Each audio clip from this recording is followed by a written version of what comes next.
آقا علیہ الصلوۃ والسلام نے صحابہ بیٹھے تھے تو آپ نے فرمایا کہ تم جو ہے وہ جب الحزن سے پناہ مانگا کرو.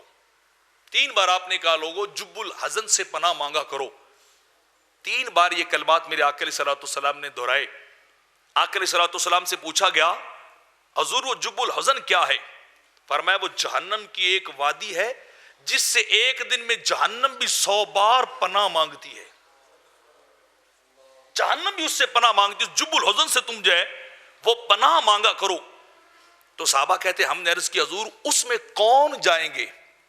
کون سے بدبخت لوگ ہوں گے جن کو وہ جب الحزن میں اللہ داخل کرے گا؟ تو میرے آقا نے فرمایا القراء المراؤون بأعمالہم، فرمایا وہ علماء ریاکار جو لوگوں کے لیے عمل کرتے ہیں، جو لوگوں کے لیے، لوگوں کے دکھلاوے کے لیے کام کرتے. میری نقابت پہ مر مٹیں، میری نعت خوانی پہ مر مٹیں، میری خطابت پہ مر مٹیں، میری باتوں پہ مر مٹیں، جو ان کے لیے کام کریں گے نا جب الحزن میں وہ ڈالے جائیں گے.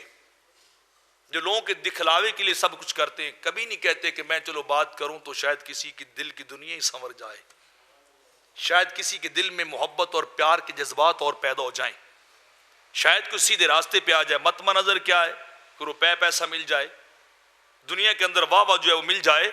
تو فرمایا یہ علامات ہیں ان کی، اور یہ نتیجہ ہے آج کل کے اکثر، سارے نہیں، اکثر خطیب اور نقیب اور نعت خوانوں کا، جن کا مطمع نظر خدا نہیں ہے، جن کا مطمع نظر دین نہیں ہے، ان کا مطمع نظر فقط دنیا ہے. اور لوگ ہیں ان کا یہ طریقہ ہے. آج کل دونوں طرح سے حملے ہو رہے ہیں. اوپر والا طبقہ جو یونیورسٹی لیول کا طبقہ، کالجز لیول کا طبقہ ہے، ان کو وہ سوشل میڈیا والے جو ہے وہ گمراہ کر رہے ہیں. بیٹھے وہاں چلے منے سارے، نہ دین کا پتہ، نہ سنت کا پتہ، نہ کسی چیز کا پتہ، وہاں بیٹھ کے دین کے ٹھیکیدار بنے.